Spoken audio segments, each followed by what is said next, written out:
standard MS. This is the A version LED. In this video, we're just going to remove the screws on the back of this. This will work for any of the particular units, A, B, mild steel, stainless steel, battery operated, non-battery operated. But for this video, it's battery operated.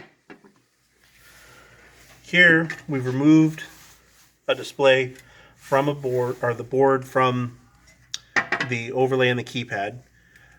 We've just temporarily set this up on battery power, and we're going to go ahead and demonstrate how to turn the indicator on and off without the keypad.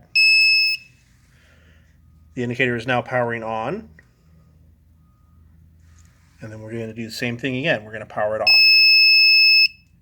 Once the beeping stops, it's off.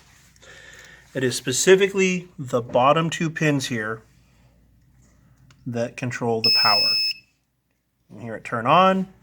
You can see the reflection of the display, and then you can see it turn off. Simple.